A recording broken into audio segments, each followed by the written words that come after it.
Everyone, welcome to Xylem learning. Anatomics ആണ്. So നമ്മുടെ basic സയൻസിൽ നമ്മളിപ്പം പഠിച്ചുകൊണ്ടിരിക്കുന്നത് ഒരു അടിപൊളി ചാപ്റ്റർ ആയ ജീവനുള്ള വിത്തുകൾ അല്ലെങ്കിൽ സീഡ്സ് ഓഫ് ലൈഫ് എന്ന് പറയുന്ന ഒരു യൂണിറ്റ് ആണ്. അപ്പോൾ ആ ഒരു യൂണിറ്റിനെ പറ്റി കുറേ കാര്യങ്ങൾ നമ്മൾ ഓൾറെഡി ഡിസ്കസ് ചെയ്തിട്ടുണ്ട്. അപ്പോൾ അതിന്റെ ചെറിയ ചെറിയ കോണ്ടന്റ് വീഡിയോസും അതുപോലെ തന്നെ ലൈവ് ക്ലാസ്സുകളും ഒക്കെ നമ്മുടെ ക്ലാസ് 5 യൂട്യൂബ് ചാനലിൽ ലഭ്യമാണ്. അപ്പോൾ നിങ്ങൾ എല്ലാവരും എന്ത് ചെയ്യുക, അടിപൊളിയായിട്ട് ഇതെല്ലാം ഒന്ന് കാണുക കേട്ടോ. അപ്പോൾ ഇന്ന് മിസ് വന്നിരിക്കുന്നത് വളരെ ഇമ്പോർട്ടന്റ് ആയിട്ടുള്ള ചെറിയൊരു സെക്ഷൻ നിങ്ങൾക്ക് പരിചയപ്പെടുത്തി തരാനാണ്. അപ്പോൾ നിങ്ങൾ ഇങ്ങോട്ടേക്ക് ഒന്ന് ശ്രദ്ധിച്ച്, ഇവിടെ നിങ്ങൾക്ക് ഒരു ഗ്രൂപ്പ് കാണാനായിട്ട് പറ്റുന്നുണ്ട് അല്ലേ? ഈ ഗ്രൂപ്പിലെ ചിത്രങ്ങൾ ഒക്കെ നോക്കിയിട്ട് ഇത് ഏത് തരത്തിലുള്ള സ്ഥിരാവിന്യാസമാണ്, ഏത് തരത്തിലുള്ള റൂട്ട് സിസ്റ്റം അതായത് വേരുപടലമാണ്, പിന്നെ അവയുടെ മറ്റു പ്രത്യേകതകൾ എന്തൊക്കെയാണ് എന്നൊക്കെ നമുക്കൊന്ന് കണ്ടുപിടിക്കണം. അപ്പൊ ഇതിന്റെ ഈ ഒരു ചോദ്യത്തിന്റെ ഉത്തരം ചെയ്യുന്നതിന് മുമ്പ് നമുക്ക് ഏറ്റവും ആദ്യം അറിഞ്ഞിരിക്കേണ്ട പ്രധാനപ്പെട്ട കുറച്ച് പോയിന്റ് ഉണ്ട്. അതിൽ ഒന്നാമത്തെ പോയിന്റ് ആണ് ഡൈക്കോട്ട് അല്ലെങ്കിൽ മോണോക്കോട്ട് എന്ന് പറയുന്നത്. അതായത് ദ്വിബീജപത്ര സസ്യങ്ങളും ഏകബീജപത്ര സസ്യങ്ങളും. എന്താണ് ഡൈക്കോട്ട് എന്ന് പറയുന്നത്? രണ്ട് കോട്ടിലിഡൻ അല്ലെങ്കിൽ രണ്ട് ബീജപത്രമുള്ള ചെടികളെയാണ് അല്ലെങ്കിൽ സസ്യങ്ങളെയാണ് നമ്മൾ ഡൈക്കോട്ടിലിഡൻസ് പ്ലാന്റ്സ് അല്ലെങ്കിൽ ഡൈക്കോട്ട്സ് എന്ന് പറയുന്നത്. സെയിം ടൈം ഒരു കോട്ടിലിഡൻ മാത്രമാണെങ്കിൽ അല്ലെങ്കിൽ ഒരു ബീജപത്രം മാത്രമാണെങ്കിൽ അതിനെയാണ് നമ്മൾ മോണോക്കോട്ട്സ് അല്ലെങ്കിൽ മോണോകോട്ടിലിഡൻസ് അല്ലെങ്കിൽ ഏകബീജപത്ര സസ്യങ്ങൾ എന്ന് പറയുന്നത്. ഇനി മറ്റൊരു കാര്യം ഈ ഒരു ചോദ്യത്തിൽ നിന്ന് നിങ്ങൾ മനസ്സിലാക്കേണ്ടത് എന്താണ് റൂട്ട് സിസ്റ്റംസ്, അതായത് എന്തൊക്കെയാണ് വേരുപടലങ്ങൾ. രണ്ട് തരത്തിലുള്ള റൂട്ട് സിസ്റ്റം ഉണ്ട്. ഒന്ന് ടാപ്പ് റൂട്ട് സിസ്റ്റവും മറ്റേത് ഫൈബ്രസ് റൂട്ട് സിസ്റ്റം, അതായത് തായ്വേരു പടലവും നമ്മുടെ നാരുവേരു പടലവും. ഈ ടാപ്പ് റൂട്ട് സിസ്റ്റം എന്ന് പറഞ്ഞാൽ മെയിൻ ആയിട്ട് ഒരു ടാപ്പ് റൂട്ട് ഉണ്ടാവും, അതിനോട് കൂടി ചേർന്ന് ഒരു കുട്ടി റൂട്ടുകളും ഉണ്ടാവും. ഇനി നമ്മുടെ ഫൈബ്രസ് റൂട്ട് സിസ്റ്റം എന്ന് പറയുന്നത് ക്ലസ്റ്ററോ സിമിലർ റൂട്ടാണ്, അതായത് ഒരേപോലുള്ള പല റൂട്ടുകൾ കൂടി ചേർന്നിട്ടാണ് നമ്മൾ ഫൈബ്രസ് റൂട്ട് സിസ്റ്റം എന്ന് പറയുന്നത്. ഇനി ഇതുപോലെ അറിഞ്ഞിരിക്കേണ്ട മറ്റൊരു കാര്യമാണ് വെനേഷൻ അതല്ലെങ്കിൽ സ്ഥിരാവിന്യാസം എന്ന് പറയുന്നത്. വെനേഷനും നമ്മൾ രണ്ട് തരത്തിൽ പഠിച്ചിട്ടുണ്ട്. ഒന്ന് പാരലൽ വെനേഷനും മറ്റേത് റെറ്റിക്കുലേറ്റ് വെനേഷനും, അതായത് സമാന്തര സ്ഥിരാവിന്യാസവും ജാലിക സ്ഥിരാവിന്യാസവും. സമാന്തര സ്ഥിരാവിന്യാസം എന്ന് പറഞ്ഞാൽ ആ പേര് സൂചിപ്പിക്കുന്നത് പോലെ തന്നെ സ്റ്റാർട്ടിങ് തൊട്ടിട്ട്, അതായത് ഒരു ഇലയുടെ ഒരറ്റം തൊട്ടിട്ട് മറ്റേ അറ്റം വരെ ഇങ്ങനെ പാരലൽ ആയിട്ടാണ് വെയിൻസ് പോകുന്നതെങ്കിൽ അതാണ് പാരലൽ വെനേഷൻ എന്ന് പറയുന്നത്. അതേസമയം ഒരു മെയിൻ ആയിട്ട് ഒരു വെയിൻ ഉണ്ടാവും, അതിനോട് ചേർന്ന് കുട്ടി വെയിൻസ് ഉണ്ടെങ്കിൽ അതാണ് നമ്മുടെ റെറ്റിക്കുലേറ്റ് വെനേഷൻ അല്ലെങ്കിൽ നമ്മുടെ സ്വന്തം ജാലികാ സ്ഥിരാവിന്യാസം എന്ന് പറയുന്നത്. അപ്പൊ ഈ ഇത്രയും കാര്യങ്ങൾ നിങ്ങൾ ഓർത്തു വെക്കണം, എങ്കിൽ മാത്രമേ ഈ ഒരു ചോദ്യത്തിന് നമുക്ക് ഉത്തരം എഴുതാനായിട്ട് പറ്റുള്ളൂ. അപ്പൊ ഏറ്റവും ആദ്യം നമുക്ക് നോക്കാം ഇവിടെ എന്തെല്ലാം കാര്യങ്ങളാണ് തന്നിരിക്കുന്നത് നോക്കാം.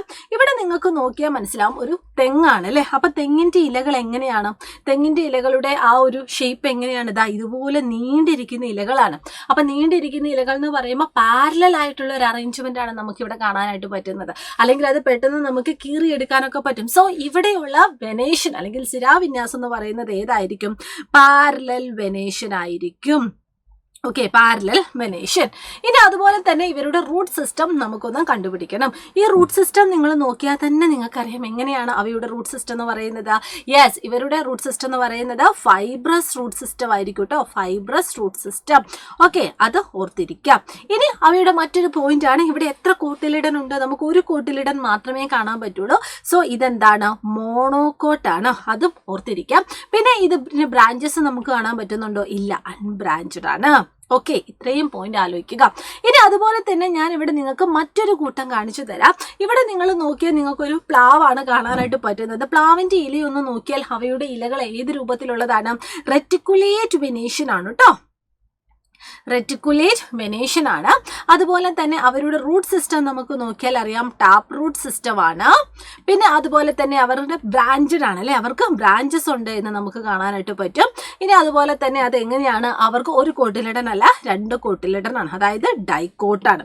അപ്പൊ നിങ്ങൾ എന്ത് ചെയ്യുക, ഇതൊക്കെ കൃത്യമായിട്ട് ഓർത്തിരിക്കുക കേട്ടോ. അപ്പൊ കൂട്ടം 1 കൂട്ടം 2 അതായത് രണ്ട് ഗ്രൂപ്പിന്റെയും അവരുടെ റൂട്ട് എങ്ങനെയാണ്, അവരുടെ സ്റ്റെം എങ്ങനെയാണ്, അവരുടെ ലീഫ് എങ്ങനെയാണ്, അവർക്ക് എത്ര കോട്ടിലിഡൻസ് ഉണ്ട് എന്നൊക്കെ ഇവിടെ വ്യക്തമായിട്ട് തന്നിട്ടുണ്ട്. ഇത് നിങ്ങൾ പഠിക്കണം. കാരണം ഇത് നിങ്ങൾ പഠിച്ചാൽ നിങ്ങൾക്ക് ഒരു ഇല തന്നാൽ അല്ലെങ്കിൽ ഒരു ലീഫ് തന്നാൽ അതുമായിട്ട് ബന്ധപ്പെട്ട് അത് ഏത് തരത്തിലുള്ള സസ്യങ്ങളാണ് അല്ലെങ്കിൽ അവരുടെ റൂട്ട് സിസ്റ്റം എങ്ങനെയാണ്, അവയ്ക്ക് ബ്രാഞ്ചസ് ഉണ്ടാവുമോ അല്ലെങ്കിൽ അവയൊക്കെ കോട്ടിലിഡൻ എങ്ങനെയാണ് എന്നൊക്കെ ഡീറ്റെയിൽ ആയിട്ട് നമുക്ക് മനസ്സിലാക്കാൻ പറ്റും. കാരണം എന്താണ്, നിങ്ങൾ ഈ ഒരു റിലേഷൻ നിങ്ങൾ ഓർത്തിരിക്കാം. നാലുപേര് പടലമുള്ള സസ്യങ്ങളിൽ പൊതുവെ അവർക്ക് ശിഖരങ്ങൾ ഉണ്ടാവത്തില്ല, അവരുടെ സ്ഥിരാവിന്യാസം സമാന്തര സ്ഥിരാവിന്യാസമായിരിക്കും, അവ പൊതുവെ ഏകബീജപത്ര സസ്യങ്ങളായിരിക്കും.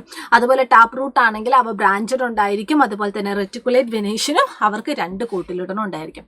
ഓക്കെ, ഇതൊക്കെ നിങ്ങൾ കൃത്യമായിട്ട് ഓർത്തു വെക്കാട്ടോ. അപ്പൊ നമ്മുടെ പൃഥ്വി ബാച്ചിൽ ജോയിൻ ചെയ്ത മക്കളാണെങ്കിൽ നിങ്ങൾക്ക് ഓൾറെഡി ഈ ഒരു യൂണിറ്റ് നമ്മൾ അടിപൊളിയായി പഠിപ്പിച്ചു കഴിഞ്ഞു. കഴിഞ്ഞു. ഇതിൻ്റെ യൂണിറ്റ് ടെസ്റ്റ് നമ്മൾ കഴിഞ്ഞിട്ടുണ്ട്. നിങ്ങളെല്ലാവരും അറ്റൻഡ് ചെയ്തിട്ടുണ്ടെന്ന് വിശ്വസിക്കുന്നു. കാരണം പൃഥ്വി ബാച്ചിൽ നമുക്കറിയാം, പൃഥ്വി ബാച്ച് എന്ന് പറയുന്നത് നമ്മുടെ ഓൺലൈൻ ട്യൂഷൻ ബാച്ചാണ്.